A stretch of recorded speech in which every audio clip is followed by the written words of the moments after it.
অনেকটা ভালো লাগছে, অনেকটা মানে শান্তি লাগছে যে যখন ডাক্তাররা বলেছিল যে আপনার পাটা বাদ দিতে হবে, তখন শুনে মনটা তো খারাপ হয়ে গেছিল। তারপর ডাক্তাররাই আবার যখন ভালো ডাক্তার কাছে যখন যাওয়া হয়, তখন ওনারা বললেন যে না, তুমি সময় লাগবে, পায়ে আবার হাঁটতে পারবে।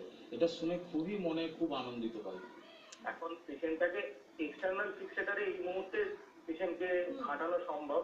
ফাইনাল যে ডেফিনেটিভ অপারেশনটা, সেটা যদি নর্মাল ক্লোজ টু নর্মাল লাইফে ফেরাতে হয়, তাহলে হিঞ্জ নি প্রস্থেসিস করতে হবে, হুইচ ইজ কস্টলি অলসো। তো এই অপারেশন আমি আগে করেছি, হিঞ্জ নি প্রস্থেসিস করে পেশেন্টকে হাঁটানো সম্ভব, অলমোস্ট নর্মাল লাইফে ফেরানো সম্ভব। দুর্ঘটনা প্রবণ এলাকার বাইরেও প্রত্যেকদিন একাধিক দুর্ঘটনা ঘটছে, আর বহু ক্ষেত্রে দুর্ঘটনার ফলে অঙ্গহানি ঘটছে সাধারণ মানুষের। তেমনই এক উদাহরণ কলকাতার বাপ্পার ক্ষেত্রে। যদিও ঘটনা প্রভাব বদলেছে, বাপ্পা এখন পুরোটাই সুস্থ। হসপিটালের চিকিৎসকেরা চিকিৎসা করার পর বলে নাকি পাটা রাখা যাবে না, সম্ভব না। তো এই জন্য ওখানকার আমার তখন গার্জেন, বাড়ির লোক আর বন্ধু বান্ধব বলে যে না, তাহলে আমি হসপিটালে রাখবো না। তখন ওখান থেকে সরকারি হসপিটাল থেকে বেসরকারি হসপিটালে আমাকে শিফট করে। বাপ্পার যে ডান পা, যেটা মূলত ক্ষতিগ্রস্ত হয়েছিল, এখনো দেখলে বুঝতে পারা যাবে, যেহেতু অপারেশন হয়েছে, তার চিহ্ন রয়েছে।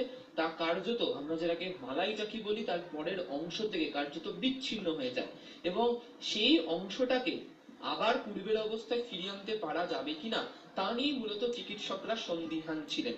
যখন খবর এসেছিল পায়ের অবস্থা, কি দেখেছিলেন? দেখবো কি, আমাকে তো দেখতেই দেয়নি, আমি তো জানি সবই শেষ হয়ে গেছে।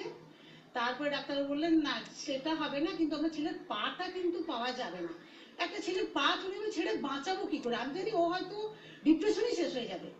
72 ঘন্টা পর ডাক্তার বললেন যে একটু আশা করা যায়, তবুও 1.5 মাস আমাদের গ্যাঙ্গিং যদি হয়ে যায়, তাহলে পাখি আমরা এমনি বাদ দিতে পারবো। আপাতত বাপ্পার ভরসা হচ্ছে রাজ, তবে কদিনের মধ্যে যাতে সে পুরোপুরি ভাবে সুস্থ স্বাভাবিক হয়ে হাঁটাচলা করতে পারে এবং নিজের কাজে ফিরে যেতে পারে, সেই বিষয়ে একেবারে নিশ্চয়তা দিচ্ছেন চিকিৎসকরা। ক্যামেরা লালটু ঘোষের সঙ্গে আবির ঘোষাল, পৃথিবী নিউজ বাংলা, কলকাতা।